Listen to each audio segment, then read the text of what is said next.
Estimadas y estimados estudiantes, aquí nuevamente el asistente del Dr. Forero.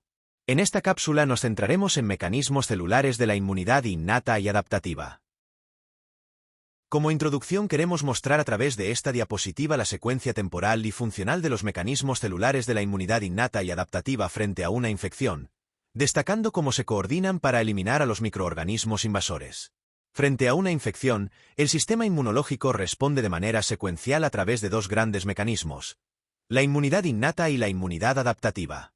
Esta imagen resume de forma clara cómo se organizan estas defensas en el tiempo y qué células participan en cada etapa.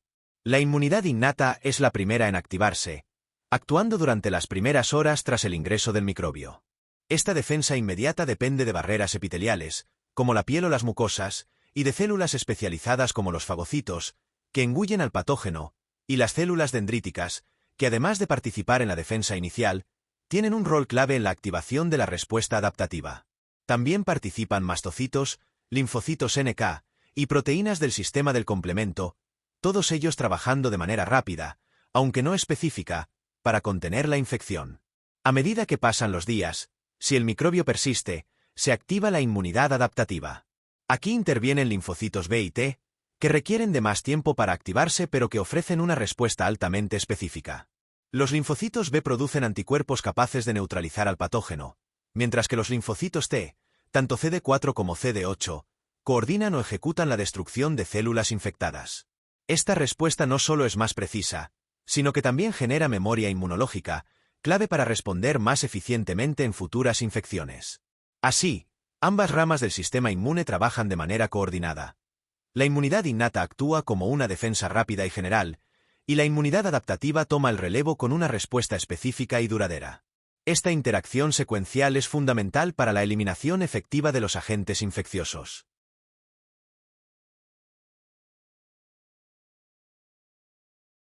Para comprender cómo el sistema inmunológico nos protege, es fundamental diferenciar entre sus dos grandes ramas: la inmunidad innata y la inmunidad adaptativa.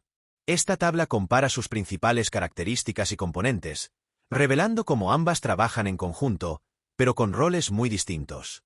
La inmunidad innata actúa como la primera línea de defensa. Su especificidad es baja, ya que responde frente a patrones comunes compartidos por muchos microbios o señales de daño celular. Por eso, no necesita haber visto previamente al patógeno para actuar. En cambio, la inmunidad adaptativa es altamente específica. Reconoce antígenos únicos de cada microorganismo gracias a receptores generados por recombinación genética en los linfocitos. La diversidad también marca una gran diferencia. Mientras que la inmunidad innata cuenta con un número limitado de receptores codificados en la línea germinal, la adaptativa presenta una enorme diversidad, ya que genera millones de receptores únicos capaces de reconocer casi cualquier antígeno.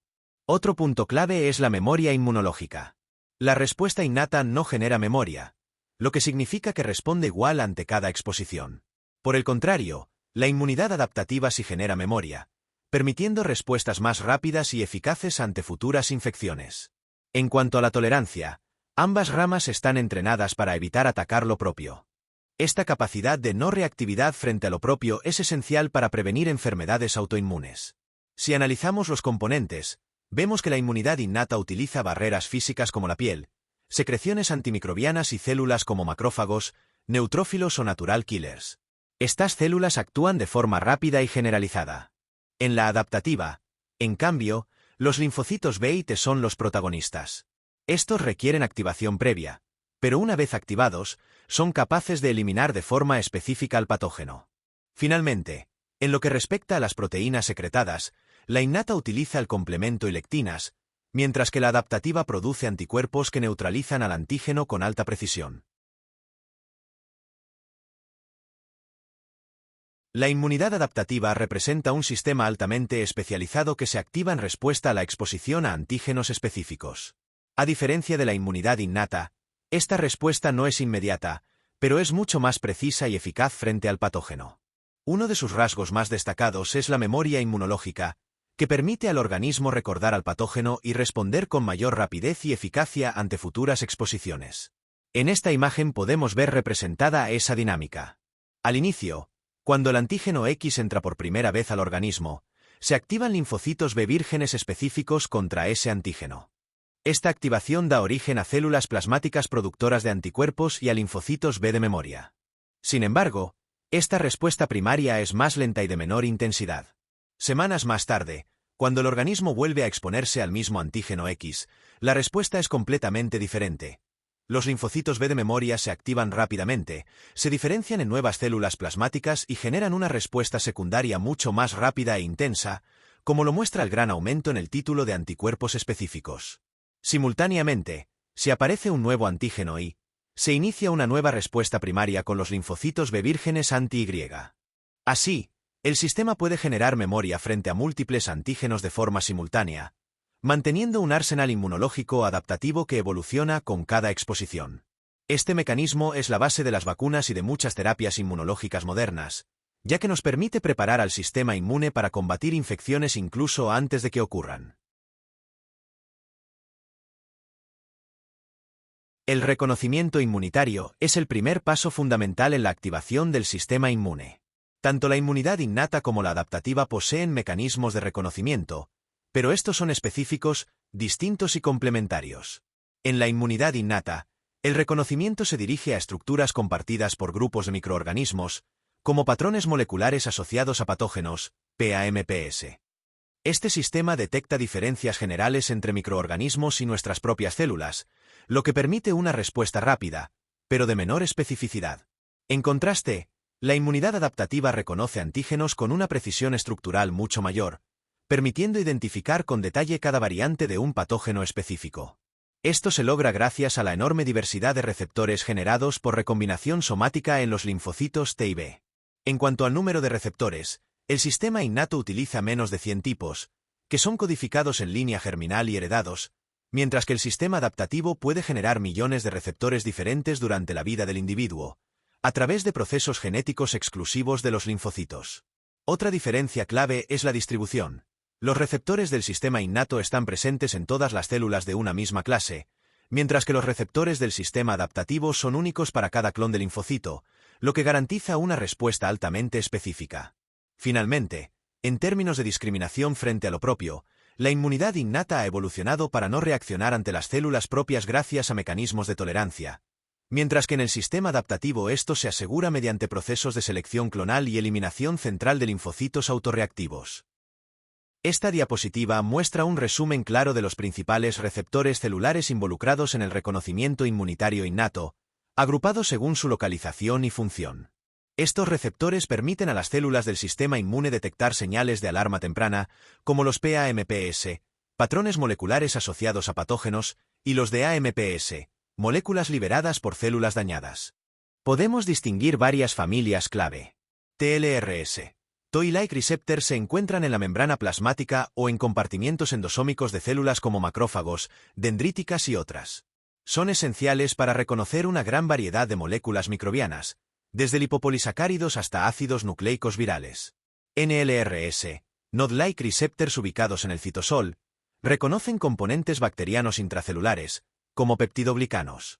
Algunos de ellos, como los de la familia NLRP, forman inflamasomas, estructuras que activan la inflamación. RLRs, RG-like receptors detectan ARN viral en el citoplasma de fagocitos y otras células, siendo esenciales en la respuesta frente a virus. CDSS, Cytosolic DNA Sensor sensores citosólicos de ADN, como STIN o AIM2, que permiten la activación del sistema inmune frente a la presencia anómala de ADN en el citosol. CLRs, C-type lectin receptors presentes en membranas plasmáticas, reconocen carbohidratos fúngicos y bacterianos, facilitando la fagocitosis. Receptores basureros y formilpeptídicos, FPRS permiten detectar desechos celulares o péptidos formilados derivados de bacterias, actuando como señales de infección o daño. Cada uno de estos receptores contribuye de forma especializada a la activación del sistema inmune, permitiendo una respuesta rápida y específica contra diferentes tipos de agresores.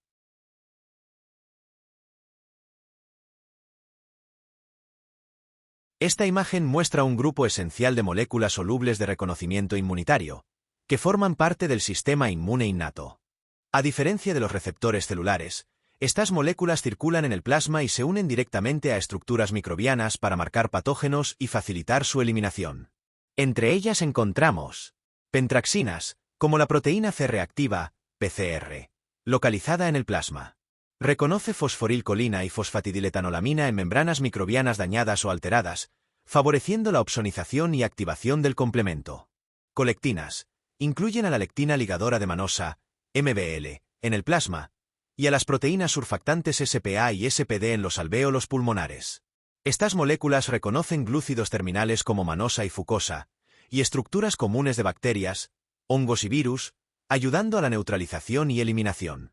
Ficolinas, también plasmáticas, se unen a azúcares específicos como N-acetilglucosamina o al ácido lipoteicoico presente en bacterias gram positivas.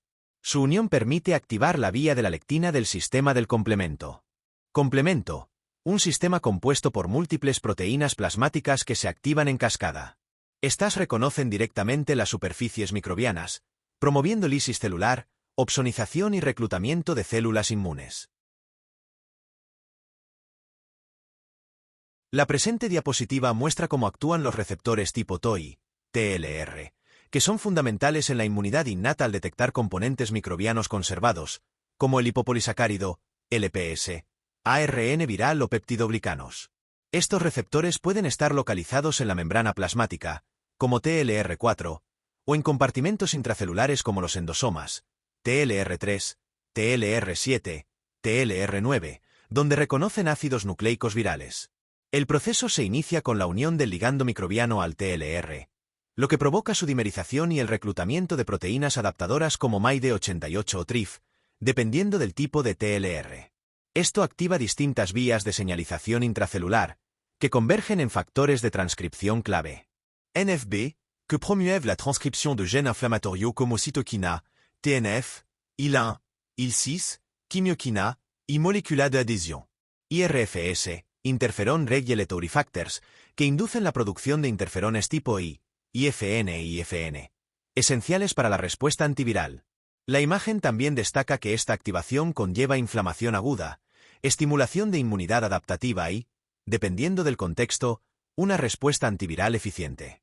En conjunto, los TLR funcionan como centinelas moleculares que traducen señales de peligro en activación genética coordinada.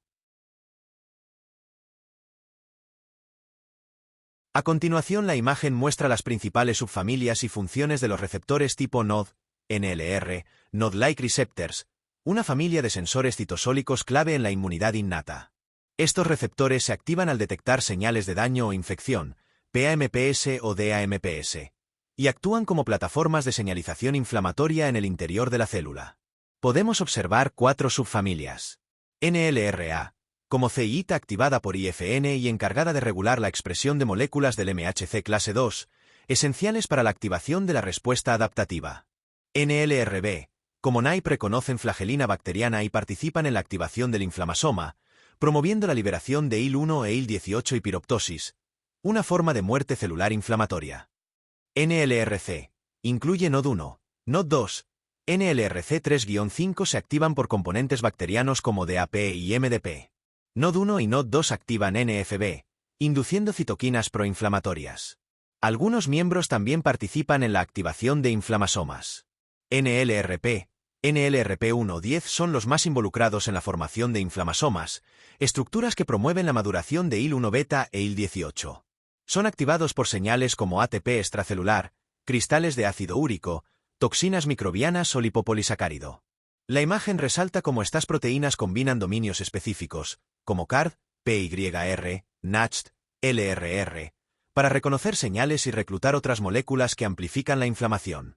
Así, los NLR cumplen un rol esencial no solo en la defensa antimicrobiana, sino también en enfermedades inflamatorias crónicas. Por otro lado, el siguiente esquema representa el mecanismo de detección de ADN citosólico por receptores intracelulares y la posterior activación de la vía STIN, S-stimulator of interferón genes, un sistema clave en la defensa frente a infecciones virales y bacterianas. Cuando el ADN bicatenario, ADNBC, se acumula en el citosol, ya sea por entrada de virus de ADN, bacterias intracelulares o incluso retrovirus que han realizado transcripción inversa, este es reconocido por sensores como CGS, CGAMP sintase. Esta enzima convierte ATP y GTP en 2,3-CRAMPK, una molécula mensajera. El CRAMPK se une al receptor STIN, localizado en el retículo endoplasmático RE, lo que desencadena una cascada de señalización intracelular. STIN activa a TBK1, una quinasa que fosforila e induce la translocación del factor de transcripción IRF3 al núcleo. Allí, IRF3 promueve la transcripción de genes de interferón tipo I, IFNI. La producción de IFNI activa una potente respuesta antiviral, inhibiendo la replicación de virus y estimulando otros mecanismos antimicrobianos como la autofagia.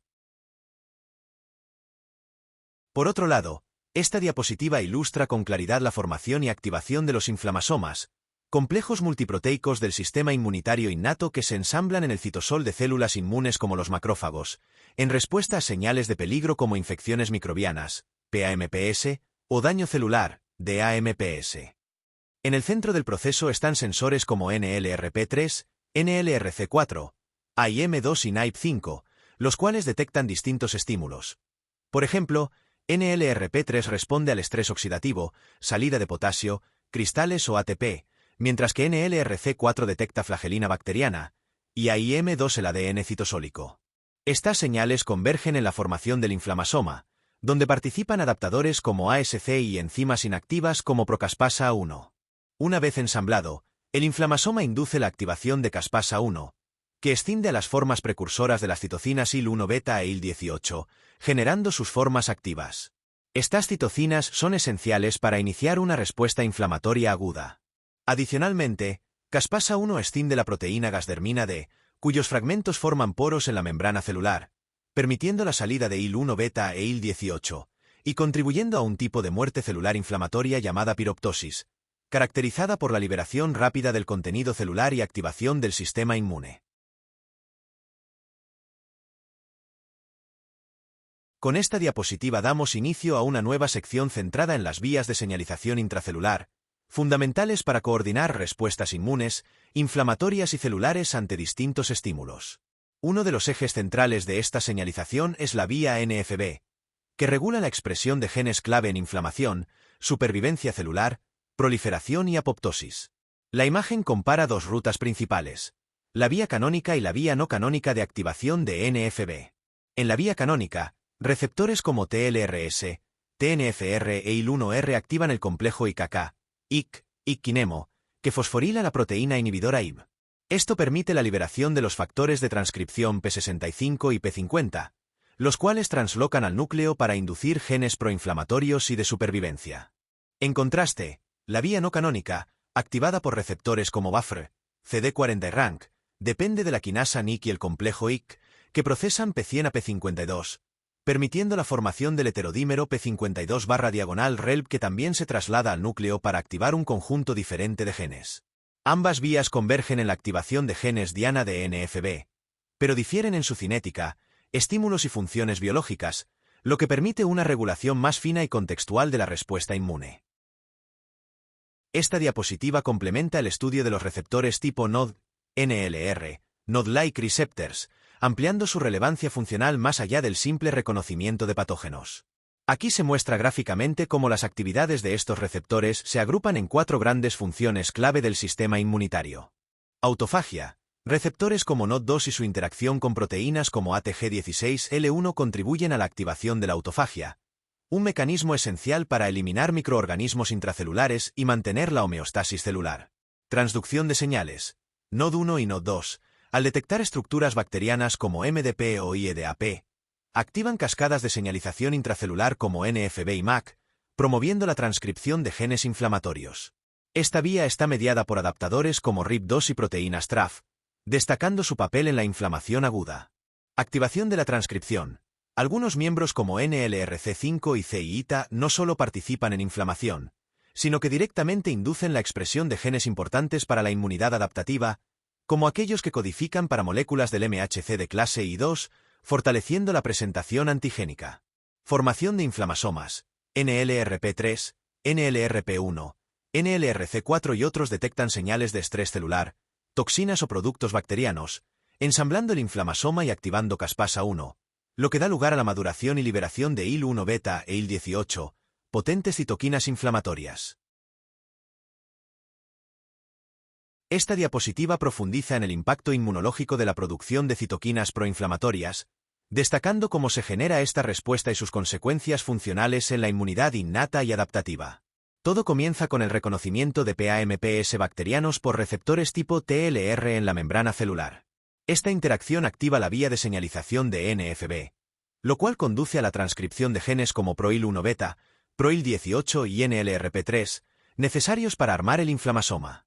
Simultáneamente, el ATP extracelular, una señal de daño, se une al receptor P2X7R, lo que favorece la activación del inflamasoma NLRP3 en el citoplasma. Este complejo multiproteico recluta y activa la caspasa 1, enzima responsable de convertir las formas inactivas de las citoquinas IL-1 beta e IL-18 en sus formas maduras y funcionales. Las consecuencias inmunológicas de esta activación son múltiples. IL-1 beta promueve la diferenciación de linfocitos T hacia el fenotipo Th17, que se caracteriza por secretar IL-17 e IL-22, importantes para la defensa frente a bacterias extracelulares y hongos. IL-18, por su parte, estimula la activación de células dendríticas y potencia la diferenciación de monocitos en macrófagos M2, células implicadas en reparación tisular pero también en procesos crónicos si la inflamación persiste. Además, IL-18 favorece el reclutamiento de monocitos al sitio de infección, perpetuando el ciclo inflamatorio. Por lo tanto, esta imagen sintetiza el rol central de las citoquinas proinflamatorias en iniciar, amplificar y diversificar la respuesta inmune, conectando mecanismos del sistema innato con funciones adaptativas especializadas. Por otra parte, en esta transparencia se resume de forma clara el funcionamiento del sistema del complemento, una red de proteínas plasmáticas esenciales para la inmunidad innata. El complemento puede ser activado por tres vías distintas. Vía clásica, que se activa por la unión de anticuerpos al antígeno. Vía alternativa, que se inicia directamente sobre la superficie microbiana. Vía de las lectinas, activada por lectinas como la MBL que reconocen carbohidratos específicos de los patógenos. Independientemente de la vía de inicio, todas convergen en la activación del componente C3, que se escinde en C3A y C3B. Esta escisión es un punto clave, ya que C3A participa en la inflamación. C3B se deposita sobre los microbios actuando como opsonina, facilitando su reconocimiento y eliminación por los fagocitos. Posteriormente, se activa C5, que también se escinde en C5A, potente proinflamatorio, y C5B, el cual da inicio a la formación del complejo de ataque a la membrana, MAC, compuesto por C5BC9. Este complejo forma poros en la membrana del microorganismo, provocando su lisis osmótica. Así, el sistema de complemento no solo marca a los microbios para su eliminación, sino que también recluta células inmunes e incluso los destruye directamente, convirtiéndose en una herramienta vital para la defensa del organismo. Para complementar esta diapositiva ofrece una representación simplificada pero efectiva de las principales vías de activación y funciones efectoras del sistema del complemento, reafirmando los conceptos clave presentados previamente. En la imagen se observan las tres vías de activación. Vía clásica, que se activa por complejos antígeno-anticuerpo. Vía de las lectinas, que depende de la unión de lectinas como MBL a carbohidratos microbianos. Vía alternativa, activada por la hidrólisis espontánea de C3 y reforzada por un bucle de autoamplificación. Todas convergen en la activación del C3, generando C3A y C3B. C3A, junto con C5A, actúa como anafilotoxina, promoviendo el reclutamiento de neutrófilos y monocitos. C3B se une a la superficie del patógeno y facilita su opsonización, marcándolo para la fagocitosis por células inmunes. Posteriormente, C5 es escindido, lo que da paso a C5A, otro potente mediador inflamatorio. C5B, que inicia la formación del complejo de ataque a la membrana, MAC, culminando en la lisis del patógeno. Esta diapositiva ilustra de manera clara la vía de señalización de los interferones tipo 1, un mecanismo central del sistema inmune innato para combatir infecciones virales. Cuando una célula detecta material genético viral, como ARN o ADN de doble hebra, se activan receptores de reconocimiento de patrones como TLRs endosómicos, como TLR3, TLR7, TLR9, que reconocen ácidos nucleicos virales. RIG y MDA5, sensores citosólicos que detectan ARN viral. Gasestin, que reconoce ADN viral en el citosol. Estas vías convergen en la activación de proteínas adaptadoras como MyD88, Trifomabs, que a su vez activan complejos de quinasas como TBK1 e IC. Estas quinasas fosforilan al factor de transcripción IRF3-7, que transloca al núcleo e induce la transcripción de genes de interferones tipo I, IFN, IFN. Una vez secretados, los IFN tipo I actúan de manera autocrina o paracrina, induciendo la expresión de genes antivirales, ISGS, en células infectadas o vecinas, lo que inhibe la replicación viral, promueve el estado antiviral de la célula, mejora la presentación antigénica, favorece la activación del sistema inmune adaptativo. Esta vía es esencial para montar una respuesta antiviral temprana, contener la infección y alertar al sistema inmunitario adaptativo. Por otra parte, es importante abordar un punto clave de la inmunidad adaptativa: el reconocimiento de antígenos por parte de los linfocitos TLT-IBLB a través de sus respectivos receptores, TCR, T-cell receptor, y BCR, B-cell receptor. Este reconocimiento es esencial para iniciar una respuesta inmune específica frente a patógenos. La imagen muestra cómo el reconocimiento del antígeno activa complejas cascadas de señalización intracelular en ambas células. En linfocitos B, el BCR se une directamente al antígeno, lo que induce la fosforilación de ITMS en CD79AB por la tirosina quinasa LYN. Esto activa una cascada de proteínas como SYK, BTK, PLC2, que generan señales de calcio y activación de vías como NFB, MAC, INFAT. También se activan rutas como MTORC1, importantes para el metabolismo celular. En linfocitos T, el TCR reconoce un complejo antígeno MHC presentado por una célula presentadora. Se activa la tirosina quinasa LCK, que fosforila los ITAMS del complejo CD3 y activa ZAP70, lo que desencadena múltiples vías de señalización como LAT y SLP76, que activan PLC1 y liberan calcio. Activación de factores de transcripción como NF-beta, MFAT y AP1, esenciales para la expresión de genes inmunitarios. Ambos tipos celulares comparten componentes en sus vías de señalización, como la activación de NF-beta, que culminan en la proliferación, diferenciación y síntesis de citoquinas. Esta complejidad molecular asegura que la activación linfocitaria ocurra de manera controlada, específica y adaptativa ante un antígeno. En esta diapositiva nos enfocamos en la superfamilia B7-CD28, un conjunto clave de moléculas coestimuladoras y coinhibidoras que regulan la activación y tolerancia de los linfocitos T. Cuando un linfocito T o B reconoce un antígeno a través de su receptor, el TCR en los linfocitos T y el BCR en los linfocitos B, se pone en marcha una compleja red de señalización intracelular. Esta señal no ocurre de forma aislada, sino que es amplificada y modulada por múltiples proteínas adaptadoras y enzimas que cooperan entre sí para garantizar una respuesta adecuada. En los linfocitos B, la unión del antígeno al BCR activa una cascada que involucra proteínas como SYK, BLNK, BTK y PLC2, que permiten la movilización de calcio, la activación de factores de transcripción y la proliferación celular. En paralelo, otras rutas como P3K, AKT y MAC potencian la supervivencia y expansión del linfocito activado. En los linfocitos T, el reconocimiento del antígeno presentado por el complejo MHC desencadena la activación del complejo del TCR junto a proteínas coestimuladoras como CD3 y ZAP70, lo que inicia varias rutas paralelas. Desde la activación del factor NFB, pasando por el eje RAS-MAC, hasta la vía del calcio INFAT. Estas rutas convergen para activar genes esenciales para la proliferación, diferenciación y función efectora del linfocito. Además, tanto en T como en B, existen complejos reguladores como CBM, formado por CARD11, BCL10 y MALT1, que permiten una conexión directa entre el reconocimiento antigénico y la activación del programa inflamatorio a través de NFB. Estas señales no solo activan la célula, sino que definen su destino funcional, guiando su especialización hacia distintos tipos celulares, como linfocitos T colaboradores, citotóxicos o reguladores, y linfocitos B productores de anticuerpos.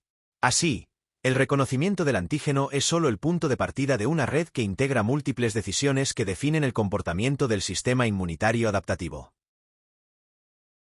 A partir de este punto, nos adentramos en cómo el sistema inmunitario puede volverse en contra del organismo o reaccionar de forma desproporcionada.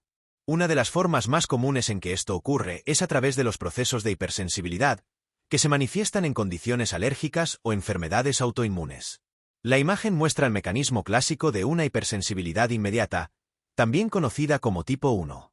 Aquí, un alérgeno, como el polen, por ejemplo, es captado por células dendríticas en las mucosas.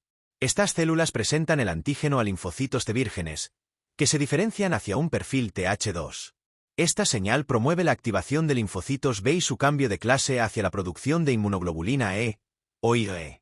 La IgE no actúa sola. Se une a los receptores FCRI en la superficie de los mastocitos, quedando anclada a la espera de una futura exposición al mismo alérgeno. Cuando esa exposición ocurre, la interacción entre el alérgeno y las IgE preexistentes desencadena una rápida liberación de mediadores químicos almacenados en los mastocitos, como histamina, leucotrienos y citoquinas inflamatorias. Estas sustancias son las responsables de los síntomas inmediatos de las reacciones alérgicas, desde una simple rinitis hasta cuadros más severos como el shock anafiláctico. En algunos casos, también se produce una fase tardía de inflamación sostenida que agrava aún más el cuadro clínico. Así, un sistema diseñado para protegernos se convierte, en ciertos contextos, en el origen de importantes patologías inmunológicas. Profundizando en las consecuencias fisiológicas de la hipersensibilidad tipo 1, esta imagen nos ayuda a visualizar cómo la activación de mastocitos, basófilos y eosinófilos libera una cascada de mediadores que explican los síntomas clínicos típicos de las reacciones alérgicas. Cuando un mastocito activado libera aminas vasoactivas como la histamina, esto genera una rápida vasodilatación, aumento de la permeabilidad vascular y broncoconstricción, que se manifiestan clínicamente como enrojecimiento, hinchazón o dificultad para respirar. A esto se suman los mediadores lipídicos, como el PAF o los leucotrienos, que prolongan y amplifican la reacción inflamatoria. A nivel intestinal, estos mediadores contribuyen a fenómenos como hipermotilidad e inflamación, lo que explica cuadros como diarrea o dolor abdominal en reacciones alimentarias. Además, los eosinófilos juegan un rol fundamental al liberar proteínas citotóxicas como la proteína básica principal o la peroxidasa de eosinófilo, que provocan daño directo a los tejidos y contribuyen al deterioro de células del huésped en respuestas alérgicas crónicas, como en el asma persistente. En conjunto, este panorama muestra que la hipersensibilidad no es simplemente una reacción exagerada, sino un proceso inmunológico complejo, con múltiples actores celulares y moléculas efectoras que, si bien buscan protegernos, pueden terminar causando daño tisular significativo. Ahora entramos en el complejo mundo de las enfermedades autoinmunes, donde el sistema inmune, diseñado para protegernos, puede equivocarse de objetivo. Esta diapositiva nos muestra cómo tanto los linfocitos T como los B, al madurar en el timo o en la médula ósea respectivamente, son sometidos a procesos de selección que buscan eliminar o inactivar aquellas células que reconocen como propio lo que no deben atacar. Sin embargo, este sistema no es infalible. Algunos linfocitos autorreactivos escapan estos filtros de tolerancia central. En condiciones normales, estos linfocitos pueden mantenerse bajo control gracias a mecanismos periféricos como la anergia, la apoptosis o la acción de células T reguladoras. Pero cuando estos mecanismos fallan o se ven sobrepasados por factores como genes predisponentes, daño tisular, inflamación crónica o incluso la mímica molecular entre antígenos propios y patógenos, se puede desencadenar una respuesta autoinmune. En otras palabras, el cuerpo comienza a atacarse a sí mismo, lo que puede manifestarse en una amplia gama de enfermedades como lupus, artritis reumatoide o esclerosis múltiple. Esta imagen resume, de forma integrada, cómo tanto fallos en la tolerancia inmunológica como factores ambientales o genéticos pueden converger en la generación de autoinmunidad. Para finalizar este recorrido por el sistema inmune y sus alteraciones, abordamos una de las patologías más relevantes a nivel global: el virus de la inmunodeficiencia humana, VIH. El VIH es un retrovirus que ataca directamente al sistema inmune, específicamente a los linfocitos de CD4+, células clave para la coordinación de la respuesta inmunitaria. La imagen a la izquierda muestra cómo el virus se une mediante su glicoproteína GP120 al receptor CD4 y a correceptores como CCR5 o CXCR4, permitiendo su entrada a la célula. Una vez dentro, transcribe su ARN a ADN y lo integra al genoma del huésped, lo que le permite persistir silenciosamente. En la ilustración de la derecha, observamos la progresión de la infección, desde la entrada del virus en los tejidos mucosos, pasando por la diseminación sistémica, la respuesta inicial del sistema inmune que logra contener parcialmente la replicación viral, hasta llegar a un periodo de latencia clínica. Durante esta fase, aunque el paciente puede estar asintomático, el virus sigue replicándose en los tejidos linfoides, dañando progresivamente los linfocitos CD4+. Finalmente, cuando el sistema inmune se ve superado, se produce una caída crítica de los linfocitos CD4+, lo que abre la puerta a infecciones oportunistas y marca el paso al síndrome de inmunodeficiencia adquirida, o SIDA. La gráfica inferior lo resume todo. Muestra cómo al inicio hay una fuerte viremia, seguida de una respuesta inmunitaria parcial y luego una larga fase crónica que puede durar años, hasta que el colapso inmunológico da paso a la fase terminal de la enfermedad. El VIH representa un claro ejemplo de cómo un patógeno puede subvertir y agotar las defensas del organismo, llevándonos a reflexionar sobre la importancia de la inmunología tanto en la comprensión como en la intervención frente a enfermedades infecciosas. La cápsula de hoy estuvo muy entretenida. Muchas gracias por verla y escucharla.